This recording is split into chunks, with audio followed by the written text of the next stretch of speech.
ஒப்பந்தங்களில் இந்தியா இலங்கையினுடைய வளங்களை முழுமையாக சுரண்டிச் செல்கின்ற சூழ்நிலைகள் இருக்கும் என்பதை நாங்கள் நன்கு புரிந்து வைத்திருக்கின்றோம். இலங்கையில் இருக்கின்ற பெறுமதி வாய்ந்த கனிம வளங்கள் ஏற்கனவே சில தரப்புகளால் சூறையாடப்பட்டு கொண்டிருக்கின்றது. கனிம வளங்களை எடுக்கும் பொழுது சூழலியலாளர்களிடம் அது தொடர்பான ஆலோசனைகளை பெற்று சூழலுக்கு பாதகமில்லாத அளவிலே, அங்கு வசிக்கின்ற மக்களுக்கு பாதகமில்லாத அளவிலே எடுக்கக்கூடிய ஒரு சூழ்நிலையை நாங்கள் ஏற்படுத்த வேண்டும். வணக்கம். நான் ராஜ்குமார் ராஜீவ்காந்த், மக்கள் போராட்ட முன்னணியின் தேசிய நிறைவேற்றுக்குழு உறுப்பினர். உங்களுக்கு தெரியும், இலங்கையில் தொடர்ச்சியாக வெளிநாடுகளின் தாக்கங்கள், வெளிநாடுகளின் ஆதிக்கங்கள் அரசியல் ரீதியாக இருந்து கொண்டே இருக்கின்றது. அதில் ஒரு பகுதியாக இலங்கையில் இருக்கின்ற வளங்களை சுரண்டுகின்ற தன்மையும், அரசியல் ரீதியாக இலங்கையை தங்கள் கட்டுப்பாட்டுக்குள் வைத்திருக்கும் தன்மையும் அதிகரித்து விட்டது. குறிப்பாக இந்தியா மற்றும் அமெரிக்காவினுடைய தொடர்ச்சியான ஆதிக்கங்கள் எங்களுக்கு பல கேள்விகளை எழுப்பி கொண்டிருக்கின்றது.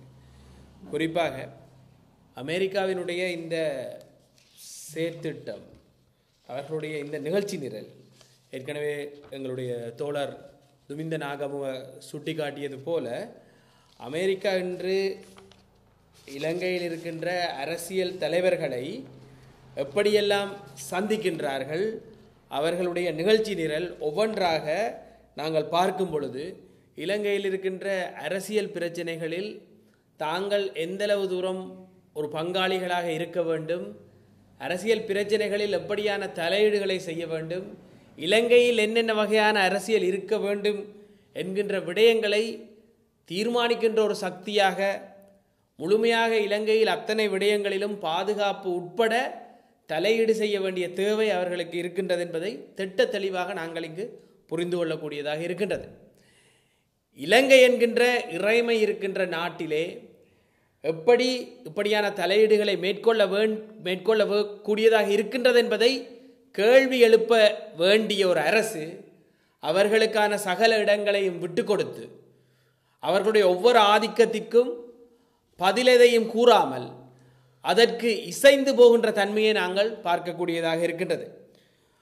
குறிப்பாக இன ரீதியான முரண்பாட்டிற்குள்ளும் சரி, இலங்கையில் இருக்கின்ற பொருளாதார நலன்கள் சார்ந்த விடயங்களிலும் சரி, IMF போன்ற சர்வதேச நாணய நிதியத்தினுடைய செயற்பாடு தொடர்பாகவும் சரி, இலங்கையினுடைய பொருளாதார குறிகாட்டிகள் மற்றும் இலங்கையினுடைய பொருளாதார கொள்கைகள் சார்ந்தும் சரி, அமெரிக்காவினுடைய இந்த தாக்கம் பாரிய அளவிலே எங்களுடைய நாட்டில் செல்வாக்கு செலுத்தக்கூடிய ஒரு சூழ்நிலையை நாங்கள் அவதானிக்கக்கூடியதாக இருக்கின்றது.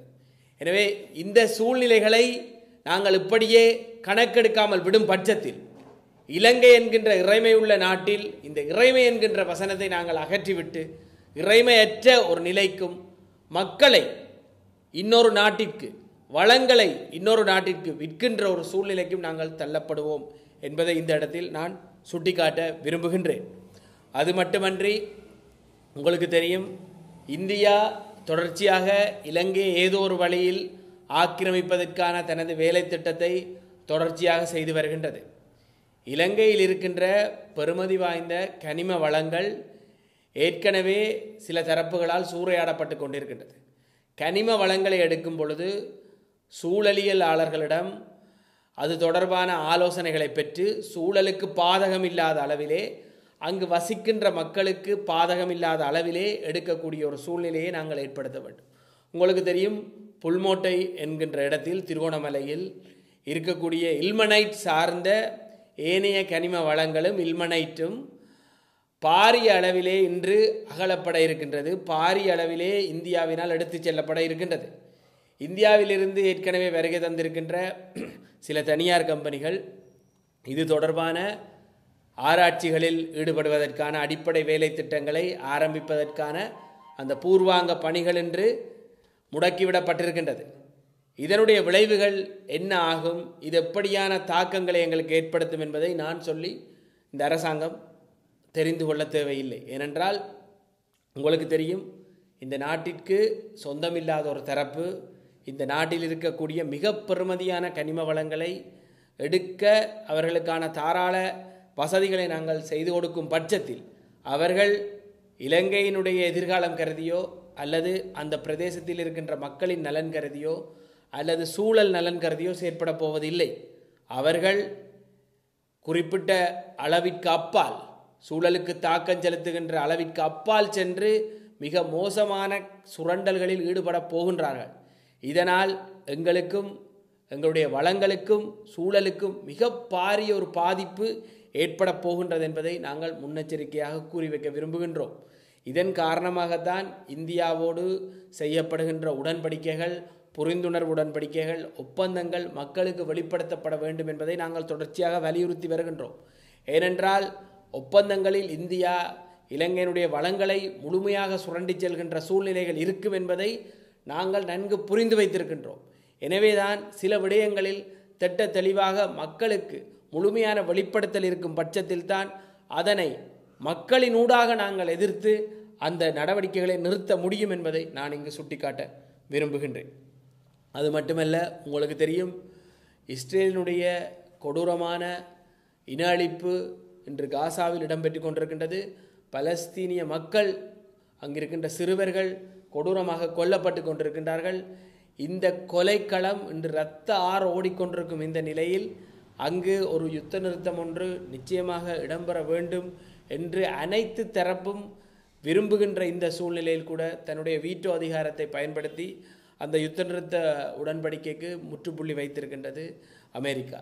எனவே அமெரிக்கா ஒரு குழந்தையினுடைய மரணத்தையும் சரி, ஒரு அப்பாவி மக்களினுடைய மரணங்களையும் சரி எப்படி பார்க்கின்றது என்பதை நாங்கள் நன்கு அவதானிக்க வேண்டும். அமெரிக்காவை நாங்கள் எந்த அளவிற்கு கையாள வேண்டும், ஒரு நாட்டினுள் அமெரிக்கா என்னென்ன செய்து கொண்டிருக்கின்றது, இத்தனை காலம் என்ன செய்திருக்கின்றது என்பதை நாங்கள் நன்கு அவதானிக்க வேண்டும். இன்று 12 நாடுகளுக்கு பயணத்தடை, ட்ராவல் பேன் விதித்திருக்கின்றார்கள். இந்த பயணத்தடை என்பது எதற்காக விதிக்கப்படுகின்றது? அவர்கள் தங்களது நாட்டிற்கு வந்து தீவிரவாதத்தை வளர்த்து விடுவார்கள் அல்லது தங்களுடைய நாட்டிற்கு தாக்குதல் நடத்தி விடுவார்கள் என்று அமெரிக்கா கூறுகின்றது. ஆனால் உண்மை என்ன? இந்த நாடுகளினுள் சென்று யுத்தத்தை நிகழ்த்தியதே அமெரிக்கா தான். இந்த நாட்டை பாரிய அழிவுக்குள் கொண்டு சென்றதும் அமெரிக்கா தான். எனவே அமெரிக்கர்களுடைய இந்த கேவலமான வேலையை ஒரு நாடாக இலங்கை பார்த்து கொண்டிருக்க முடியாது. தங்களுடைய எதிர்ப்பையாவது வெளிப்படுத்த வேண்டிய சூழ்நிலை இருக்கின்றது. அதேபோல் எங்களுடைய நாட்டிற்குள் எந்த அளவிற்கு இவர்களுடைய பாதிப்புகள், தாக்கங்கள், எதிர்கால திட்டங்கள் இருக்கின்றது என்பதை நன்கு கணித்து செயற்பட வேண்டிய ஒரு காலகட்டத்தில் நாம் இருக்கின்றோம். அதே போன்று பாலஸ்தீனம் தொடர்பாக எங்களுடைய நிலைப்பாட்டில் அதிகளவிலே நாங்கள் முக்கியத்துவம் கொடுக்க வேண்டிய ஒரு காலகட்டம் இதுவாக இருக்கின்றது. உலகத்தில் அனைத்து நாடுகளும் ஒன்றிணைந்து முற்றாக எதிர்க்க வேண்டிய ஒரு யுத்தத்தை நாங்கள் பார்த்து கொண்டிருக்க முடியாது. ஒரு நாடாக எங்களுடைய முழுமையான எதிர்ப்பை நாங்கள் பதிவு செய்ய வேண்டும் என்ற விடயத்தையும் கூறிக்கொள்கின்றேன். நன்றி.